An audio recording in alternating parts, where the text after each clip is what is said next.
Baiklah saudara-saudari, kita melanjutkan pelajaran hayat kisah para rasul berita ke-19.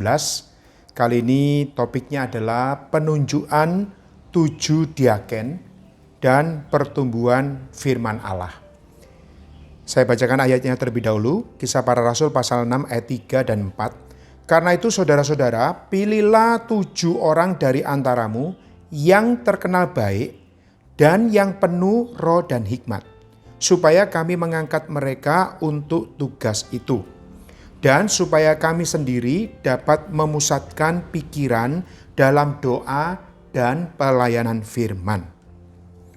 Saudara-saudari, kita melihat ternyata timbul masalah di dalam penghidupan gereja saat itu. Kali ini masalah selanjutnya adalah timbul dalam kehidupan gereja adalah perbedaan bangsa. Mengapa? Karena pada waktu hari raya Pentakosta itu ada orang-orang Yahudi perantauan dari satu daerah, lalu mereka kembali ke Yerusalem, di mana mereka di daerah perantauan itu mereka telah beradaptasi dengan lingkungan, bahasa, kebudayaan setempat. Lalu mereka kembali ke Yerusalem, ya masih membawa kebiasaan adat maupun bahasa. Ya ini katakan orang-orang Yahudi yang berbahasa Yunani. Ya, maka perbedaan-perbedaan ini harus diselesaikan oleh para rasul. Saudara-saudari, kita perlu menjaga walaupun secara luar mungkin kita ada perbedaan suku, bangsa, bahasa. Tetapi kalau kita sudah di dalam Kristus, kita harus meletakkan semua perbedaan itu. Kita harus menjadikan Kristuslah kesatuan hayat. Dialah bahasa kita yang sejati. Mungkin saya mengatakan dia adalah budaya kita yang sejati. Sehingga kita bersama-sama tidak ada perbedaan. Kita adalah sama hayat dan sama di dalam Kristus Yesus. Juga ada masalah yaitu pelayanan meja. Atau dikatakan di sini adalah pelayanan sehari-hari. Sedangkan para rasul itu memikul tanggung jawab besar, yaitu di dalam ministry atau pelayanan firman. Jadi saat itu ada 2 hal yang harus dikerjakan, yaitu pelayanan firman, ini perkara yang rohani, juga ada pelayanan sehari-hari, ini pelayanan yang praktis, yang insani. Kita melihat bahwa melayani meja, di dalam bahasa Yunani itu memakai kata diakoneo atau diakonos atau diakonia biasanya. Itu adalah melayankan makanan atau suatu hal lain untuk keperluan hidup. Jadi makanan khususnya dalam kasus ini adalah janda-janda. Tentunya seorang perempuan yang kehilangan suami. Maka mengenai kebutuhan hidup ini juga gereja perlu memperhatikan. Jadi melayani meja adalah melayani makanan atau suatu hal lain untuk keperluan hidup. Maka melayani meja tidak boleh dianggap remeh. Maka dikatakan di ayat 3, kriteria di dalam melayani meja ini adalah orang yang dikatakan orang yang terkenal baik. Terkenal baik ini artinya bagaimana pandangan orang lain terhadap orang itu. Ini yang di luar. Lalu juga yang penuh dengan roh dan hikmat, ini yang di dalam. Maka di dalam pelayanan meja atau pelayanan sehari-hari, ini adalah orang yang betul-betul lurus. Hatinya bagaimana ternyata kan di dalam luarnya. Maka dari itu pelayanan meja tidak boleh diremehkan. Saudara-saudari, di dalam pengalaman hidup gereja kita, seringkali justru pelayanan praktis ini bisa menjadi batu sandungan. Ada kalanya orang bisa memberikan perkataan negatif, bukan karena perkataan kebenaran yang kita sampaikan, tapi karena pelayanan-pelayanan yang praktis. Maka dari itu kita sangat-sangat serius juga di dalam memperhatikan perkara pelayanan meja. Di dalam pelayanan Tuhan Yesus, Tuhan juga memperhatikan hal ini.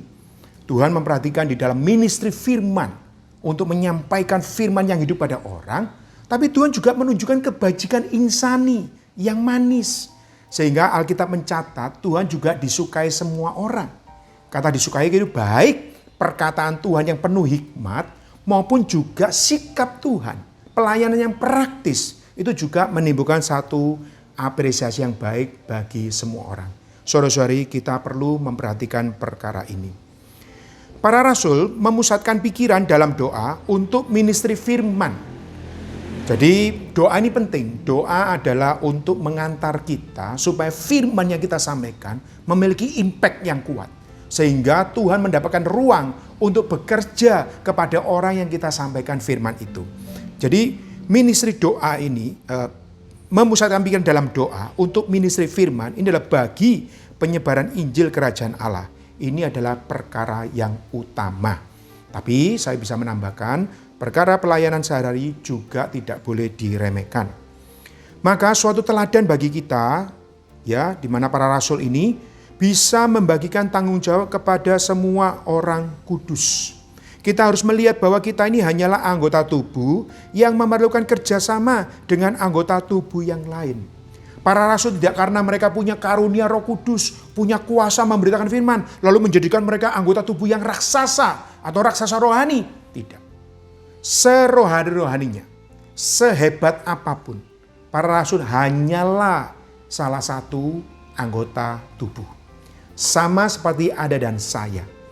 Kita tidak boleh meremehkan diri kita. Pun kita juga tidak boleh memegahkan diri. Kita perlu dengan rendah hati. Terima kasih Tuhan, Engkau menyelamatkan aku, juga membawa aku menjadi salah satu anggota tubuh.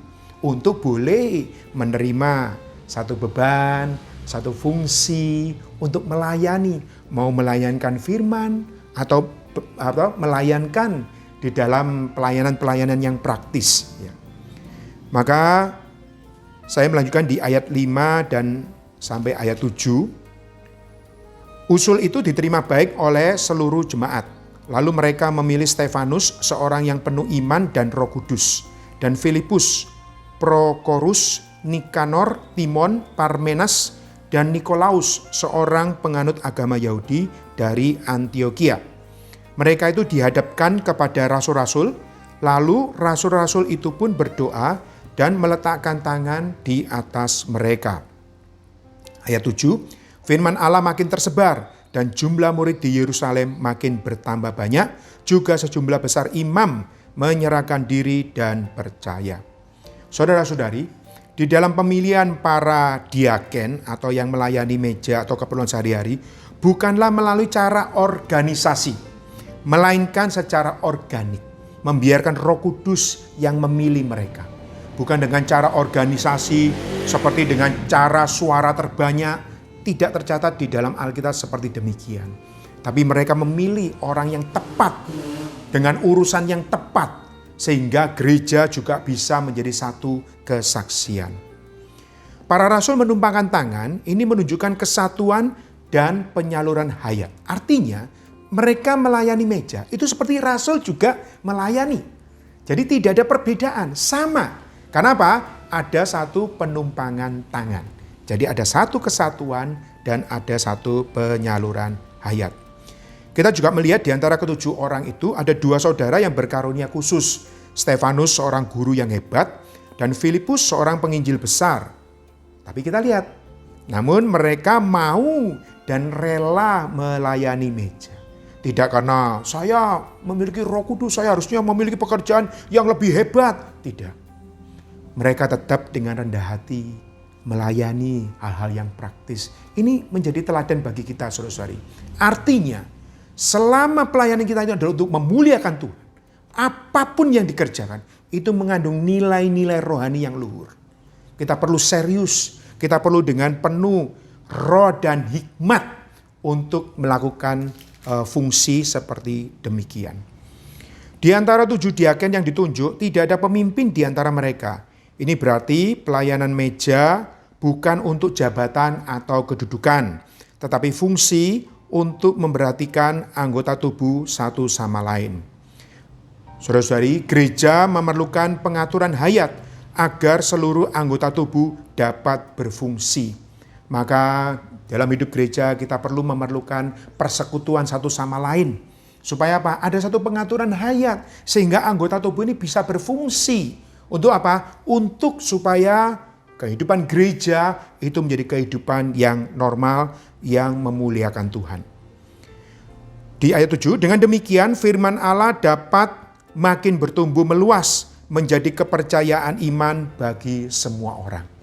Kita percaya saudara-saudari, kalau penghidupan gereja itu ada ministry firman yang kuat, juga ada pelayanan yang praktis yang bisa mendapatkan orang dengan baik, maka baik jasmani maupun yang rohani ini betul-betul bisa memuliakan Tuhan. Baiklah di masa sekarang ini kita gunakan waktu kita, apa adanya kita, untuk menyerahkan diri kita, menjadikan anggota tubuh yang hidup untuk melayani Tuhan. Mulia bagi Tuhan.